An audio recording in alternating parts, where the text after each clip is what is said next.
Today we're talking about opportunities and whether or not self-correction is the right path.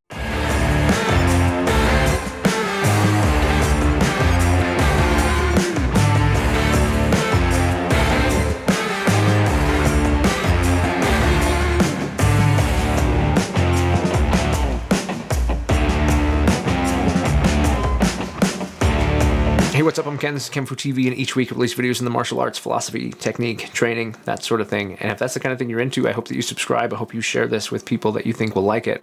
And I hope you drop some comments and join the conversation. Today we're talking about opportunities, and we're talking about self-correction, and we're talking about teaching and instruction and the relaying of knowledge. I was having a really good conversation with the Invisible Sensei recently, and he mentioned something really important. So I'm stealing this because I want to talk about my thoughts on it, and you should go look at his stuff so you can hear his thoughts on it.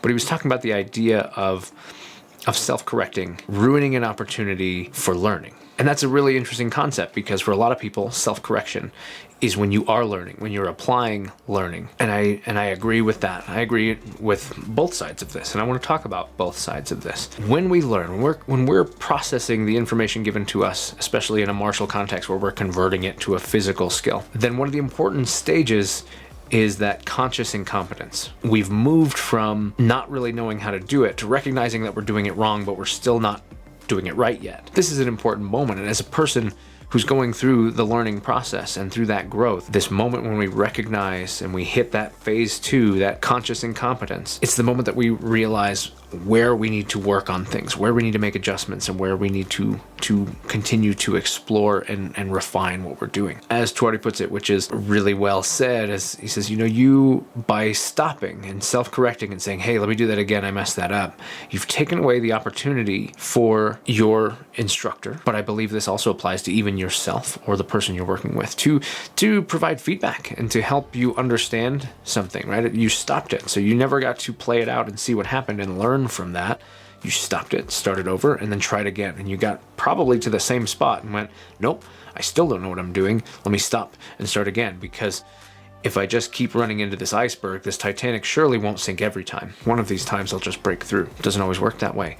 Sometimes we need to see, and that's something that I look for. Sometimes people will ask me the question and say, hey, why is it not working when I do this? Or how do I do that? And the first thing I ask for is, well, show it to me. Because what you've done is you've painted a picture in my head of what I think your understanding of the technique is and what I think the area that you're struggling is, but I haven't seen it. So the picture in my head could just be wrong. It could just be false. So instead, I want to see it right away first and come to understand that. And that's something that I stole from the IT side of my life, where when someone comes up and says, hey, I'm having this problem, one of the first things I want to do is say, okay, show me. Because maybe something about how you're doing it or what you're doing it or when you're doing it will give me the kind of feedback I need to understand where the problem is. You could say the problem's happening right here, but when I watch, I might find that the problem happened 3 steps ago, and you're seeing the result, not the trigger. And so if we fix the trigger, we fix the result. I could try to fix the result after the fact, but that's not as efficient as fixing the real problem that's going to continue to creep in time and time again. So I want to see it.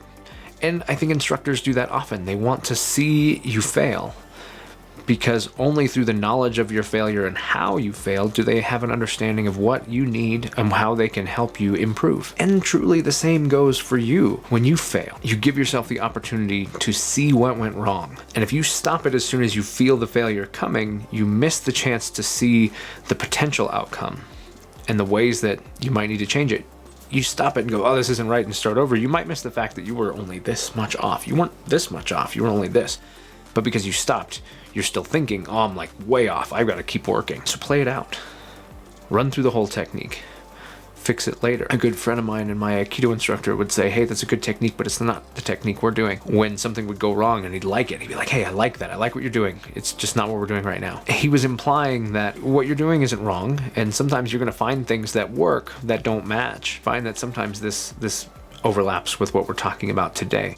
This idea that maybe when you finish it, you realize like, oh, that actually worked. Or you realize something else you could do. This plays also into an opportunity that was expressed to me, that I've since expressed to my students and witnessed it even just the other day while one was performing for a tournament, is the idea of confidently applying what you have even in failure. One, sometimes people don't realize you failed. In this case, in the instance I'm talking about, it was performing a kata, and at the very end, she went through 2 sequences that were from the beginning of the kata, not from the end of the kata. The end had a different sequence. But she did it so well that I had to look at it twice to go, wait, that was wrong. She recognized it immediately, and I saw it. When I watched the video, I could see it because I know her and I work with her a lot. And so I could see the moment that she went, crap, I'm not doing the right thing. But I could also see how other people in the room had no idea because she committed to continuing what she was doing and doing it so well that people just lost sight. They just never knew that it wasn't meant to be that way.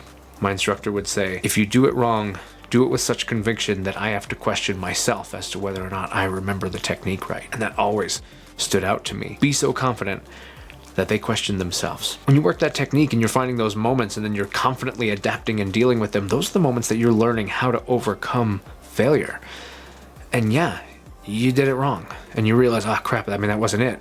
That's what reps are for. Go back, do it again, try to do it right this time. But don't build a habit of ceasing on failure. Build a habit of succeeding on failure and then run another rep to become good at the thing that you were trying to do, and slow it down if you need to. As I put it, go slower than the habit.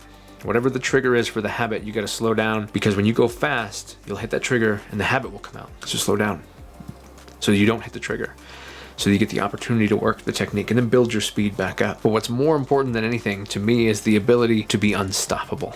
If you let yourself stop every time it doesn't feel right and start over, then what you're really doing is conditioning yourself to stop.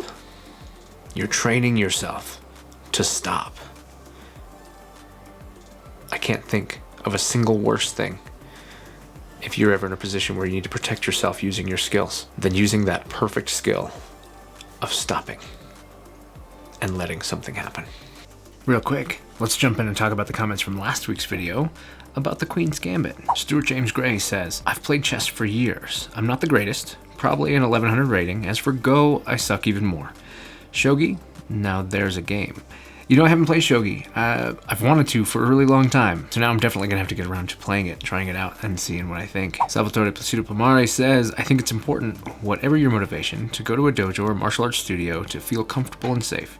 Not that a sensei trainer should give the false impression that you are in a surefire haven. Everyone could believe that they are armed with light sparring units or kata in a conflict-ridden emergency. This disillusion should be clearly communicated. Yeah. I think that's one of the biggest disillusions that there is right now, is the idea that a little bit is all it takes to make yourself safe. That truly gets into the topic of self-defense seminars and clinics and things that happen for like a weekend or a couple hours one Saturday or something like that. And then people leaving feeling like they've got enough to defend themselves, and they don't. They've got material, they've got things that they could practice. But at the end of the day, it's reps and it's experience and it's conflict management that has to be brought into place. So thank you for that comment. Kyokushin Society says, thank you for putting these videos up. I also started my channel for my Kyokushin school and for our students, since we still cannot open the dojo. Here I put up some parts of the Zoom training session we do with my instructors upstate in Canada for our students to follow you. I also post other related Kyokushin and martial arts in general videos that I create myself. Just finished a video about meditation quotes. YouTube site is still a work in progress. Please check it out if you have some time. You know what? I did. I went and looked, and I really enjoyed the meditation one, especially. Really great quotes, really great things to think about, and then some awesome music to have in the background too. Just close your eyes and meditate for a while. Thought that was excellent. For the rest of you watching this, go check out his channel. Like he mentioned, there's footage from Zoom classes they've been doing recently, as well as some technique material and that kind of stuff.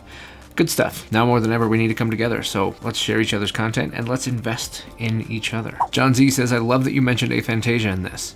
I love the rest as well, but I didn't see the aphantasia comment coming. Little known fact, John is a good friend of mine and the reason I even know about aphantasia. As martial arts instructors and students, this is something that we should know about, because it's really important to understand what sort of challenges we have communicating with each other. So I have to thank John for giving me all of the opportunity to know more about this and to ask him 1,000 questions. And I've even made adjustments to how we bring people into the dojo and the kind of things we talk about before they start. So John, I appreciate you, and we'll have to talk more aphantasia soon. That's it for this week. There weren't a lot of comments this week, so I'm keeping it short. I kind of expected that because the whole chess thing, it wasn't normal for what I put out on this channel, but it was still something that I was thinking about, that I wanted to talk about.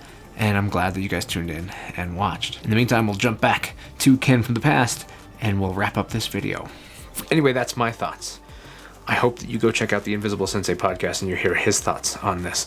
I find that our thoughts on this one are in alignment, but this maybe fleshed out a little bit more what I was thinking about. If you like this kind of stuff, and I hope that you do, I hope you subscribe. You can hit that right here. If you want to watch a playlist of videos like this, hit that right here. A couple more that you might like right here. I'm Ken. This is kenfuTV, and I'll catch you in the next one.